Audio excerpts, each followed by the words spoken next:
আমাদের মাননীয় প্রধানমন্ত্রী তারেক রহমান লামিসার ধর্ষণ এবং হত্যা নিয়ে কি বললেন চলেন দেখি।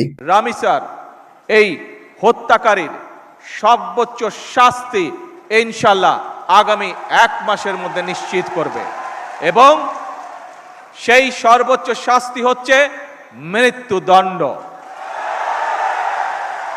ঢাকার মিরপুরে একটি নিষ্পাপ মেয়ের নির্মম মৃত্যুর মাধ্যমে মানুষের মানবিক মূল্যবোধের চূড়ান্ত অবক্ষয়ের চূড়ান্ত প্রমাণ মিলেছে। শিশু নির্যাতন বা নারী নির্যাতন বর্তমান সরকার কোনোভাবেই মেনে নেবে না। সকল সম্মানিত উপস্থিতিবৃন্দ, দীর্ঘদিনের ফ্যাসিবাদী শাসন শুধুমাত্র দেশের মানুষের অধিকার আর দেশের অর্থ সম্পত্তি লুট করেনি, বিচার বিভাগ সহ দেশের সমস্ত প্রতিষ্ঠানগুলোকে ধ্বংস করে দিয়েছে।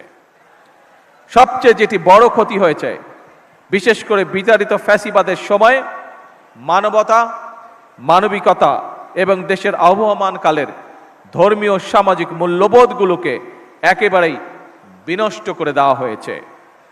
ঢাকার মিরপুরে একটি নিষ্পাপ মেয়ের নির্মম মৃত্যুর মাধ্যমে মানুষের মানবিক মূল্যবোধের চূড়ান্ত অবক্ষয়ের চূড়ান্ত প্রমাণ মিলেছে।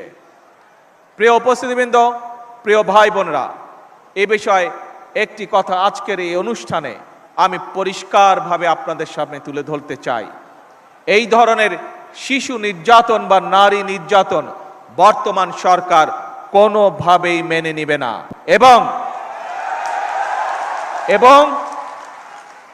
বর্তমান সরকার রামিসার এই হত্যাকারীর সর্বোচ্চ শাস্তি ইনশাল্লাহ আগামী 1 মাসের মধ্যে নিশ্চিত করবে এবং সেই সর্বোচ্চ শাস্তি হচ্ছে মৃত্যুদণ্ড,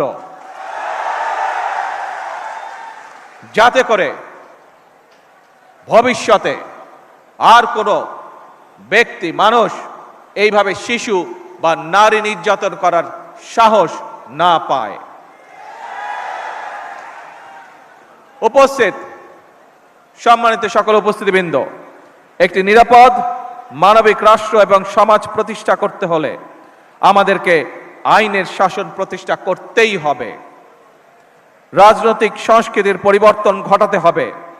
একই সঙ্গে আমাদের জাতীয় জীবনে পুনরায় বাংলাদেশের আবহমানকালের ধর্মীয়, সামাজিক, সাংস্কৃতিক মূল্যবোধের পুনর্জীবন ঘটাতে হবে। এক্ষেত্রেও কবি কাজী নজরুল ইসলামের জীবন এবং কর্ম আমাদের জন্য প্রাসঙ্গিক। সম্মানিত সুধীবৃন্দ, কবি নজরুলের জীবন এবং কর্ম বিশ্ব সাহিত্য দরবারে আরো বেশি ছড়িয়ে দেওয়া প্রয়োজন। তার জীবনবোধ, তার জীবন দর্শন প্রজন্মের পর প্রজন্ম পৌঁছে দিতে হবে। এরই অংশ হিসাবে আমাদের জাতীয় কবি স্মৃতি বিজড়িত ত্রিশালকে নজরুল স্মৃতি হিসাবে ঘোষণা করা যায় কিনা এর ব্যাপারে সম্ভাব্যতা